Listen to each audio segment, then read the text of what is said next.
ప్రేమైన దేవుని బిడ్డలారా, మీకు శుభములు వందనములు తెలియజేస్తున్నాను.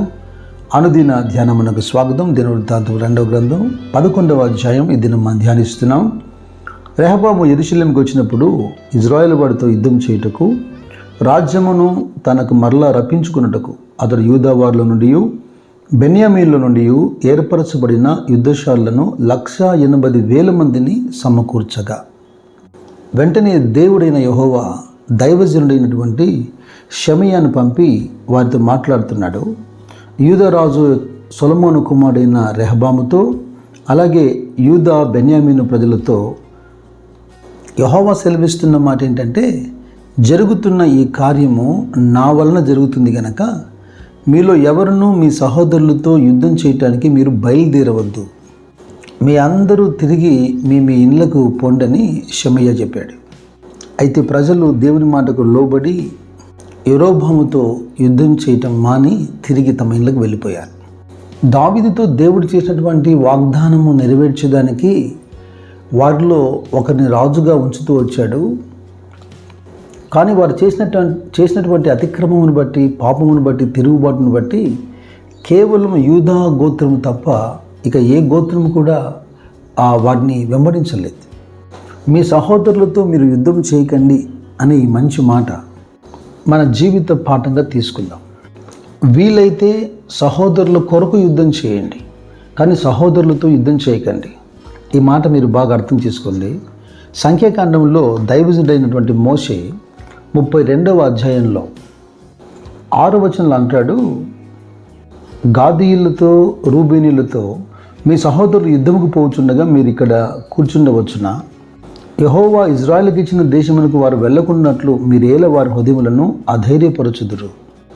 దేశమును వేగు చూచుటకు కాదేశు బర్నేయల నుండి మీ తండ్రులను నేను పంపినప్పుడు వారును ఇలాగు చేసిరు కదా.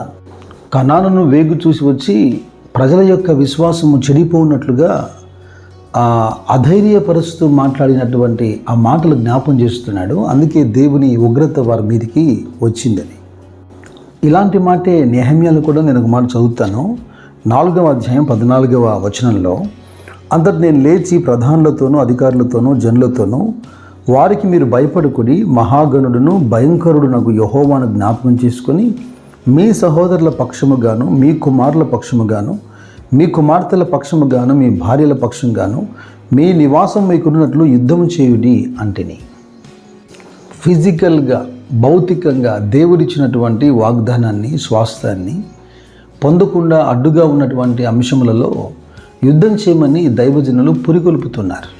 అది సహోదరులైన వారు ఒకరితో ఒకరు కాదు, సహోదరుల కొరకు సహోదరులు యుద్ధం చేయమంటున్నాడు. ఈ మధ్యకాలంలో ఓ పెద్ద అయిన మాటలు నేను విన్నాను. మంచి మాటలు ఎవరు చెప్పినా అది మంచి మాటే. ఆయన అంటున్నాడు, తండ్రి యొక్క ఆస్తిని పంచుకునే సందర్భము వస్తే అన్నదమ్ములు తప్ప మరెవరు అక్కడ ఉండొద్దు అంటున్నాడు. దాని అర్థం ఏంటంటే, ఆ అన్నదమ్ములకు ఉన్న కుటుంబాలు, వారి భార్యలు, వారి పిల్లలు కూడా ఉండనవసరం లేదు. ఎందుకంటే ఆ తల్లి తండ్రి కష్టము అన్నదమ్ములే ఎరిగి ఉన్నారు. వారి మధ్యలో ఉన్న ప్రేమ, అభిమానాలు అవి వారికి మాత్రమే తెలుసు కనుక ఎక్కువైనా తక్కువైనా వారే మాట్లాడుకోవాలి. వారి మధ్యలో ఉన్న సంబంధాన్ని బట్టి, ప్రేమను బట్టి వారే పంచుకోవాలి. నిజమే అనిపించింది నాకు. కనుక మీలో సహోదరులు ఎవరైనా బలహీనులుగా ఉంటే వారికి ఊతమివ్వండి. బలహీనుల దౌర్బల్యములను లేఖనం చెప్పినట్టుగా మీరు భరించండి. వారు మీ కళ్ళెదుటే స్థిరపరచుకున్నట్లుగా వారికి సహాయం చేయండి. నెహెమ్యా అన్నట్టుగా మీ కొరకు, మీ పిల్లల కొరకు, మీ భార్య కొరకు, మీ కుటుంబం కొరకు, మీ స్వాస్థ్యం కొరకు మీరు పోరాటం చేయండి. ఎందుకంటే పౌలు రాస్తున్న తిమోతితో, ఎవరైనా స్వకీయులను విశేషముగా తన ఇంటి వారిని సంరక్షింపకపోయినలా వాడు విశ్వాస త్యాగం చేసిన వాడై అవిశ్వాసి కన్నా చెడ్డవాడై ఉండునని. ఇక ఆధ్యాత్మికమైన కోణం మనం చూద్దాం. యేసుక్రీస్తు ప్రభు ఈ లోకానికి వచ్చి ఆయన జీవిత చరిత్ర అంతటిని మీరు గమనించండి. ఆయన పరిచర్య, ఆయన యొక్క శ్రమలు, సిలువ మరణం, తన్ను తాను అప్పగించుకొనెను. ఎఫెసీయులతో పౌలు మాట్లాడుతూ అంటాడు కదా, ముడత మచ్చ కలంకము లేనిదిగా సంఘమును తన ఎదుట నిలబెట్టుటకు తను తాను అర్పించుకున్నాడట. క్రీస్తు చేసింది ఒక ఆధ్యాత్మికమైన పోరాటం. తన ప్రియులు లేదా వధువైన తన సంఘం స్వాస్థ్యం పొందినట్లుగా పరలోకం అనే ప్రభు ఇవ్వబోతున్నటువంటి స్వాస్థ్యాన్ని పొందేదానికి అనేక యుద్ధాలు పోరాటాలు కలుగుతుంటాయి. అదేం వింత కాదు. అపోస్తుల కార్యములు 14వ అధ్యాయంలో అపోస్తులు అంటున్నారు 22వ వచనంలో, శిష్యుల మనసులను దృఢపరిచి విశ్వాసమందు నిలకడగా ఉండవలననియు అనేక శ్రమలను అనుభవించి మనము దేవుని రాజ్యములో ప్రవేశింపవలననియు వారిని హెచ్చరించిరి. ఈ వచనమందు చెప్పబడినటువంటి పోరాటము మన కొరకు. పౌలు రోమిలతో మాట్లాడుతున్నప్పుడు 9వ అధ్యాయంలో మొదటి 3 వచనాలు చూడండి. నాకు బహు దుఃఖమును నా హృదయములో మానని వేదనయు కలవు. క్రీస్తునందు నిజమే చెప్పుచున్నాను, అబద్ధం అవటలేదు. పరిశుద్ధాత్మయందు నా మనసాక్షి నాతో కూడా సాక్ష్యం ఇచ్చుచున్నది. సాధ్యమైన ఎడల దేహ సంబంధులైన నా సహోదరుల కొరకు నేను క్రీస్తు నుండి వేరై శాపగ్రస్తునై ఉండగోరుదును. ఈ మాటల అర్థం ఏంటంటే, తన స్వజనులకు ఇంకా రక్షణ మారు మనసు కలగలేదు గనక ఏ విధము చేతనైనా ఆ రక్త సంబంధులకు రోషం పుట్టించి వారిలో కొందరినైనా రక్షించాలని నా పరిచర్యను ఘనపరుస్తున్నాను అంటాడు. మనమందరము నిత్య స్వాస్థ్యము పొందినట్లుగా క్రీస్తు మన కొరకు పోరాటం చేశాడే, అలాగే యాకోబు భక్తుడు అన్నట్టుగా పాపిని వాని తప్పు మార్గము నుండి మళ్లించువాడు మరణము నుండి ఒక ఆత్మను రక్షించి అనేక పాపములను కప్పివేయునని. కనుక క్రీస్తు యేసు మనసు కలిగి తప్పిపోయిన సహోదరుల కొరకు సనగగా విసుగగా మనం కూడా నిత్యము పోరాటబద్ధులమై ఉన్నాం. యూదా తన పత్రికలో అంటాడు, అగ్నిలో నుండి లాగినట్టు కొందరిని రక్షించుడి అని. ఈ లోకమందు జీవించినంతకాలం భౌతికమైన మీ స్వాస్థ్యం మీకు ఉన్నట్లుగా మీ కొరకు మీ కుటుంబముల కొరకు ఖచ్చితంగా పోరాటం చేయండి.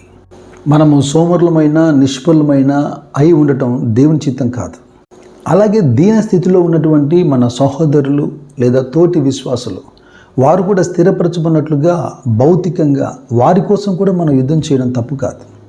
ఇక అంతకు మించి ఆధ్యాత్మికమైన విషయంలో అందరూ అంతటా మారు మనసు పాపక్షమాపణ పొందినట్లుగా ప్రభు అయిన యేసు నిత్య స్వాస్థ్యంగా ఇస్తున్నటువంటి ఆ నిత్య జీవాన్ని పరలోక రాజ్యాన్ని స్వతంత్రించుకున్నట్లుగా స్వజనుల పట్ల పౌలుకున్నంత రోషము గలవారమై ప్రజలను సాతాను యొక్క కబంధ హస్తాల నుంచి మనం విడిపించేదానికి ఈ ఆధ్యాత్మికమైన పోరాటాలు చేయాలి. కీర్తనకారుడైనటువంటి దావీదు 144వ అధ్యాయంలో మొదటి వచనంలో చెప్పినట్టు, ఆశ్రయదుర్గమైనటువంటి యెహోవా, వాక్యం వింటున్నటువంటి మీ వేళ్లకు పోరాటమును మీ చేతులకు యుద్ధమును నేర్పును కాక.